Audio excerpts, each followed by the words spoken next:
Please! Please! She begged me on her knees in the rain, not metaphorically, not emotionally. I mean the actual position. Both knees in the mud, outside my new house, her hands pressed flat against the gate like she was praying to it, her mascara running down her face in black rivers. "Mark, please," she sobbed, loud enough for the whole street to hear. "I was wrong." I know I was wrong. I've got nothing left. Please, just... I stood on the porch and watched her. Let her scream. Let her humiliate herself. Let every neighbor she'd once looked down her nose at come out and stare at the woman who'd thrown me away, now groveling at my door, like a dog that had bitten the hand that fed it, and come crawling back for scraps. When she finally ran out of air, I spoke. "You remember what you said to me?" I asked. "The day you signed the papers, the day you took everything and told me to my face that I was nothing without you." She shook her head frantically. "I didn't mean it. I never meant any of it. You said," I cut her off, and I let the words land one at a time, "that I would die broke and alone, that no one would ever love a failure like me, that the only thing I was ever good for was paying your bills." She was sobbing now. Ugly, animal sounds. I was cruel. I was so cruel. But I didn't know. "You didn't know what?" I asked. And I smiled, a cold, patient smile I'd been waiting 2 years to use. "That the man you threw away had more money than you ever dreamed of. That while you were spending every cent I gave you, I was building a fortune you couldn't touch." I unlocked the gate, walked toward her, stopped a foot from where she knelt in the mud. "Here's the difference between us, Sarah," I said, and I looked down at her the exact way she'd looked at me the day she'd destroyed me. "When I loved you, I gave you everything. When you needed me, I crawled. And when you threw me away, I built myself back from nothing. Without you." She looked up at me, hope flickering in her ruined eyes. "So no," I said. "I don't want your apology. I don't want your guilt. I want you to remember this moment, the moment you realized you threw away the only person who ever actually loved you." I turned my back on her and walked into my house. "I hope," I said, without looking back, "that it keeps you warm at night." Let me rewind, because you need to understand who I was before you can understand what she did to me. My name is Mark, and for 20 years I was the kind of man who gave everything and asked for nothing in return. I grew up poor. Not we struggled poor, I mean genuinely poor. My father worked in a steel mill until his back gave out, and then he worked odd jobs until his pride gave out, and then he sat in a chair by the window and stared at the street until he died. My mother held it together the only way she knew how, silently, stubbornly, never once asking for help, because asking for help was the one thing she considered a failure. I learned early that love was something you had to earn, that if you wanted to be loved, you had to be useful, that the people who loved you were the ones you could give things to, and the moment you stopped giving, they'd stop loving. That belief followed me into adulthood. It shaped every choice I made. It's the reason I worked 60-hour weeks at a company I didn't even like. It's the reason I married a woman who I knew, deep down, never really loved me back. It's the reason I signed my name to a marriage contract and told myself that if I just gave enough time, enough money, enough of myself, she would eventually love me the way I loved her. Her name was Sarah. And when I met her, she was the most beautiful thing I'd ever seen. She was a hostess at a restaurant I used to go to after work, the kind of place with white tablecloths and waiters who judged you by your shoes. She had this laugh that filled the room, this way of making you feel like the only person in the world. I was 26, lonely, and desperate to be loved. She was everything I wasn't, confident, social, comfortable in her own skin.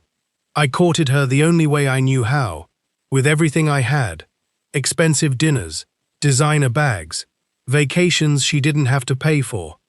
I proposed on a beach in Hawaii, on one knee, with a ring that cost more than my first car, and I watched her eyes light up, not with love, I understand now, but with relief. Relief that she'd finally found someone who could give her the life she thought she deserved. We got married, And for the first few years, it was good. At least, I thought it was good. I was working, building a career, bringing home money. She was the wife, the hostess, the one who made our home beautiful and our lives look effortless from the outside. We had friends. We had dinner parties. We had the kind of life that looked perfect in photographs. But here's what I didn't understand. A photograph only shows you the surface. And underneath the surface, something was already wrong. She wanted more. She always wanted more. The house wasn't big enough. The car wasn't new enough. The vacations weren't exotic enough. And every time I gave her more, every promotion I chased, every extra hour I worked, everything I bought her, it was never quite enough. It was always the next thing. I told myself it was normal, that all couples wanted more, that I was just being sensitive, that if I worked harder, made more money, gave her more, she'd finally be satisfied. I was wrong. I was so wrong. Because there is no amount of giving that can fill a person who was never capable of receiving. A person who only ever saw me as a means to an end. I found that out the hard way. On the worst day of my life, it happened on a Friday, I'd closed the biggest deal of my career that week. A contract that would set our family up for life. I was flying home 2 days early to surprise her. I'd bought her a necklace, booked a weekend away, planned the whole thing. I was so proud of myself, so sure that this time, finally, I'd given her enough to make her happy. I walked into our house expecting to find her excited, grateful, happy to see me. Instead, I found her with a suitcase open on our bed, packing. "Sarah?"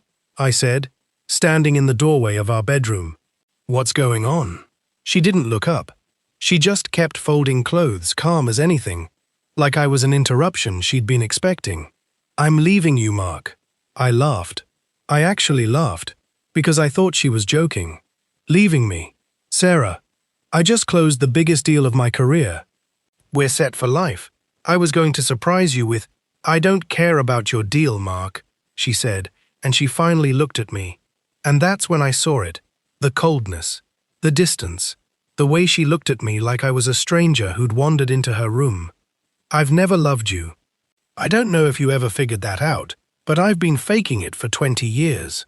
The words hit me like a physical blow. I actually staggered back a step. "What?" I whispered. "What are you talking about? We've been married for 20 years. We have a life together. I gave you everything.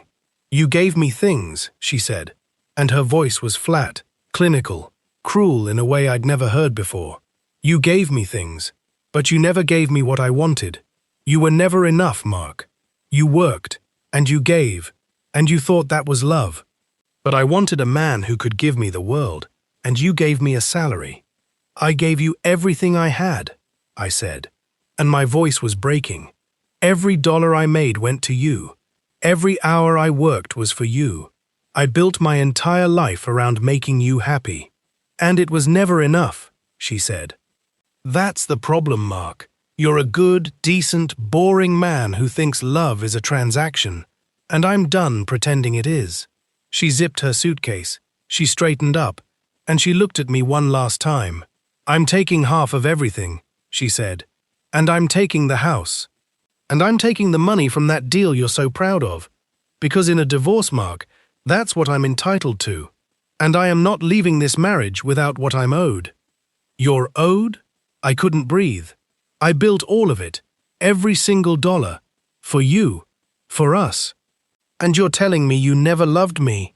"I never loved you," she confirmed, and she said it calmly, like she was telling me the time. "I married you because you were safe, because you were reliable, because I knew you'd work yourself into the ground to give me a comfortable life. And you did. You were very useful, Mark." I stood there in the doorway of our bedroom, watching my wife of 20 years walk past me with her suitcase, and I understood something I'd been avoiding my whole life. She'd never loved me. She'd never even liked me. I was a means to an end, a paycheck with a pulse, and the moment I stopped being useful enough, she was done with me.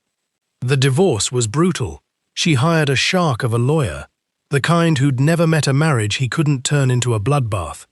And because I was broken, because I was grieving, because I was so desperate for it to be over that I couldn't see straight, I gave her everything she asked for. The house, the cars, the savings, half my pension, half of everything I'd earned in 20 years. I gave it all, because I wanted to be free of her, because I couldn't stand to fight a woman who'd told me she never loved me. She took it all. She smiled. She signed the papers. And on the day the divorce was finalized, she looked at me one last time, in the parking lot of the courthouse, and she said the words that would haunt me for the next 2 years. "You'll die broke and alone, Mark," she said. "No one will ever love a failure like you. The only thing you were ever good for was paying my bills. And now I don't even need that anymore." She got in her car and drove away. And I stood in that parking lot, in the rain, with nothing left but my name and the clothes on my back, and I felt something I'd never felt before in my life. I felt the last piece of my heart go cold.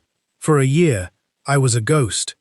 I moved into a tiny apartment, the kind of place with one window and a radiator that clanked all night. I didn't decorate it. I didn't have anything to decorate it with. I'd given her everything, and she'd taken it, and I was left with nothing but the sound of that radiator and the echo of her voice in my head. "You'll die broke and alone. No one will ever love a failure like you." I believed her. That was the worst part. I'd spent 20 years building my entire identity around being useful to her, and the moment she told me I'd never been enough, I had nothing left to hold on to. I was a hollow man, wandering through a life I didn't recognize, wondering if she'd been right all along. I didn't work for 6 months. I couldn't. I sat in that apartment and stared at the wall and let the world pass me by. I lost weight. I stopped answering my phone. I stopped caring about anything. And then, one night, sitting in the dark with that clanking radiator, something snapped. It wasn't a dramatic moment. There was no music, no revelation, no lightning bolt from the sky. I just looked at the peeling paint on the wall, and I heard her voice again. "The only thing you were ever good for was paying my bills." And instead of feeling broken, I felt something new. Anger. Cold, clean, righteous anger. The kind of anger that doesn't burn, it sharpens, it focuses, it turns a broken man into something dangerous. I got up. I walked to the kitchen. I opened my laptop, and I started. I started with the only thing I had left, my mind. 20 years of working, of building, of solving problems. That was still mine. She'd taken the money, the house, the life, but she hadn't taken my skills. She hadn't taken my head. And a man with a working head and a fire in his chest can build anything. I started trading. Quietly, at first.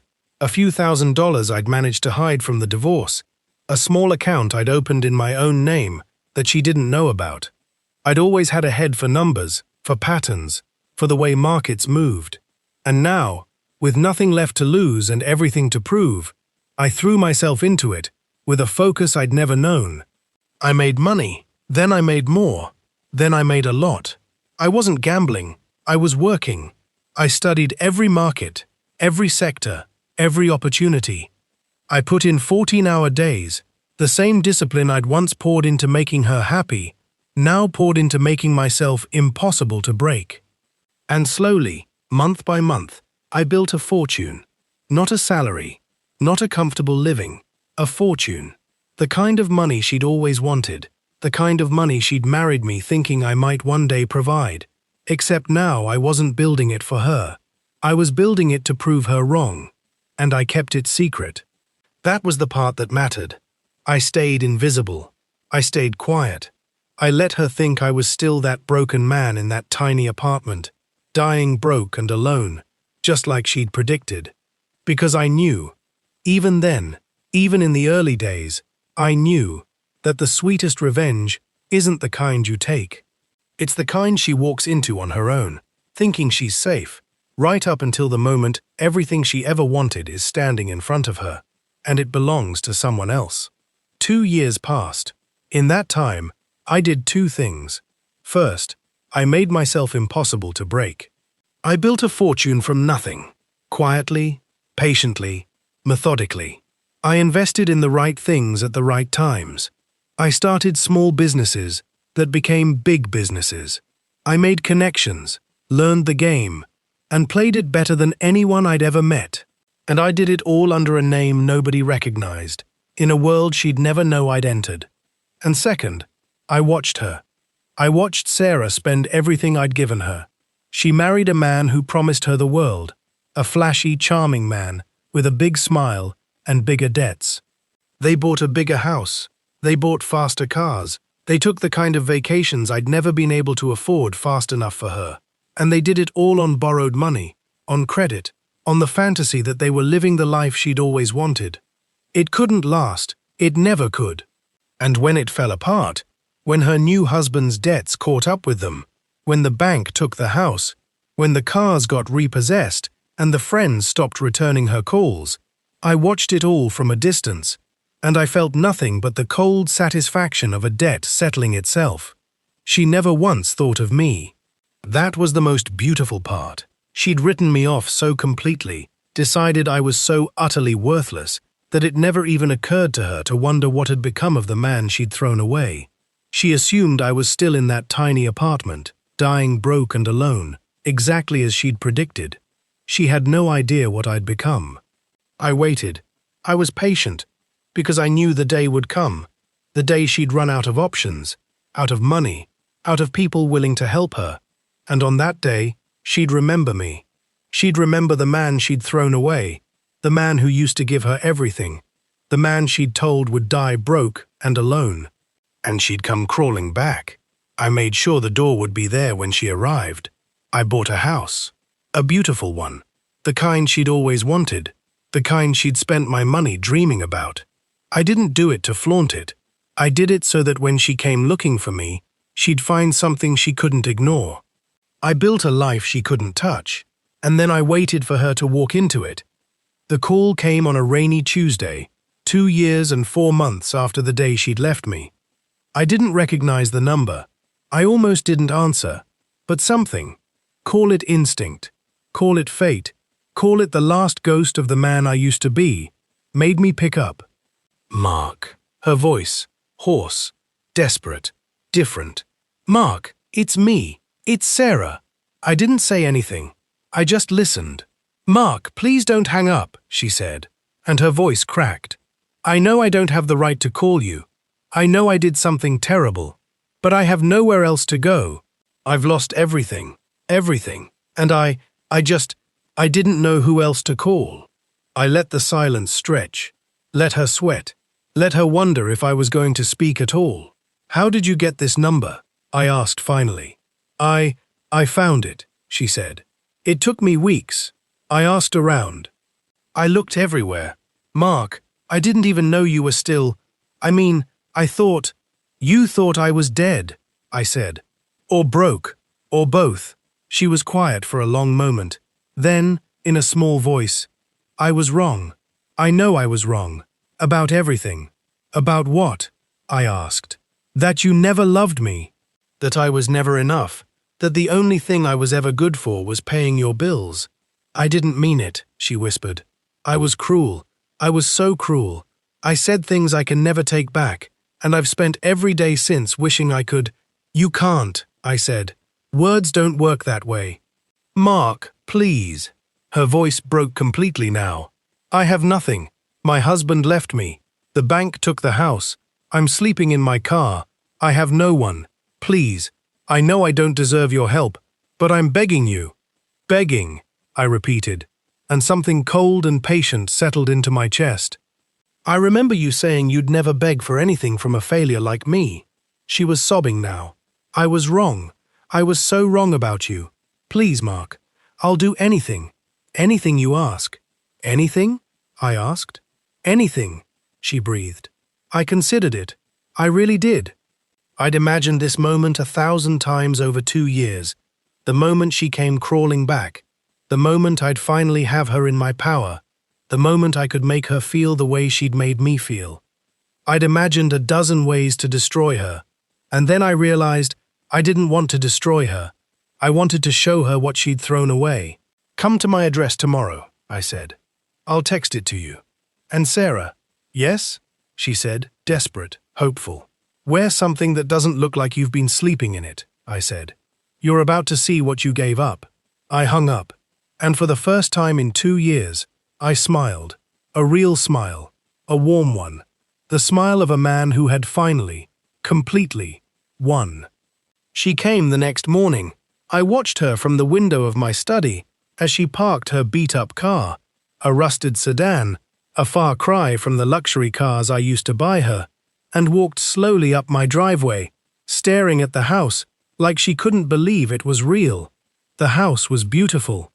A sprawling modern home with floor-to-ceiling windows, a manicured lawn, a gate that swung open when I pressed the button. It was the kind of house she'd always wanted, the kind she'd spent my money dreaming about, the kind she'd left me thinking she'd never have. She rang the doorbell. I let her wait. Let her stand on my porch, in the cold, taking in the life she'd thrown away. And when I finally opened the door, I watched her face go through a dozen emotions in the span of a second. Shock, disbelief, awe, and then, beneath it all, the dawning horror of realization. "Mark," she breathed. This is all mine," I said. "Yes." She stared at me. I was in a suit, a good one, tailored, expensive. I'd made sure of it. I wanted her to see the difference. I wanted her to understand that the man she'd thrown away, the man she'd told would die broke and alone, was standing in front of her with more money than she'd ever dreamed of. "How?" she whispered. "You had nothing. You gave me everything. You said, 'I gave you what I had then,'" I said. "And then you threw me away, and I built it back, all of it, and more than you ever took from me." She shook her head, slowly, as if trying to wake up from a bad dream. 2 years. "You did all this in 2 years?" 2 years and 4 months, I corrected her, but who's counting? She took a step toward me, then another, and then she did something I'd been waiting to see for 2 years. She dropped to her knees. "Mark," she sobbed, and the tears came freely now, ugly and desperate. "Mark, I'm so sorry. I was so wrong about everything. I never should have left you. I never should have said those things. Please, stand up," I said. "You don't get to kneel. You didn't earn it." She looked up at me, confused, hopeful. "You threw me away," I said. "You told me I'd die broke and alone. You told me no one would ever love a failure like me. You took everything I had and told me it was never enough. And then you walked away and never looked back." "I know," she whispered. "I know. I was cruel. I was so cruel. Please, Mark, I'll do anything."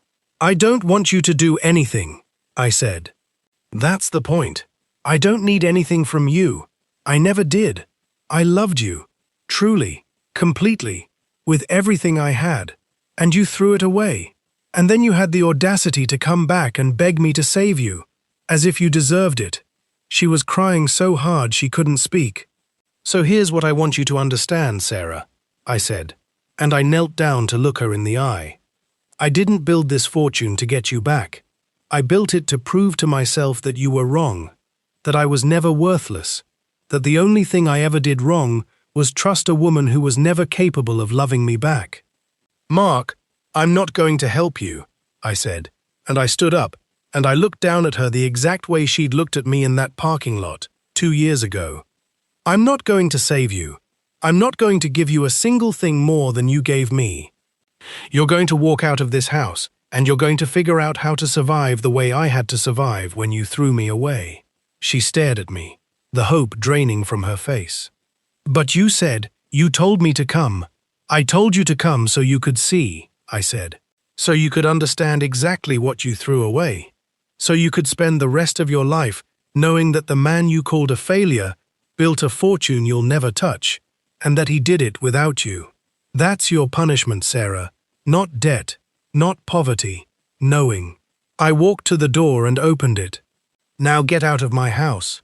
She stood there, shaking, broken, staring at me with eyes full of everything she'd lost. And then she walked past me, out the door, down the steps, and away from the life she could have had. I closed the door behind her, and for the first time in 2 years, I was free. She came back twice more after that. The first time, she begged. The second time, she threatened. Said she'd tell everyone I'd ruined her, that I'd driven her to this, that I was a monster. I didn't argue. I didn't defend myself. I just let the people who mattered to me see the truth, and they saw it for themselves. And after that, she stopped coming. I don't know what happened to Sarah. I don't want to know. I spent 2 years of my life grieving a woman who never loved me, and I wasted 20 years more giving her everything I had in the hopes that she'd learn to. I have no interest in watching the rest of her story. What I learned, and what I want you to take from this, is that giving everything to someone who was never capable of loving you back isn't love. It's self-destruction. And the people who throw you away, who tell you you're worthless, who make you feel like you're nothing without them, they're telling you who they are. The question is whether you're brave enough to believe them and walk away. I didn't forgive Sarah. I don't think I ever will. But I did something better. I stopped needing her to be right. I stopped needing her at all. And the moment I did, I built a life she could never touch. So here's my question to you. If the person you trusted most in the world threw you away tomorrow, if they took everything you'd given them, told you were worthless, and left you with nothing, what would you do? Would you let it break you? Would you let them be right? Or would you do what I did? Go quiet, go patient, and build a life so good they'd spend the rest of theirs wishing they'd never let you go? Tell me in the comments. I read every single one. And if you want to hear more stories like this, more men and women who were counted out and came back stronger, subscribe and hit the bell, because I've got a new one for you every single week. Thanks for listening. I'll see you in the next one.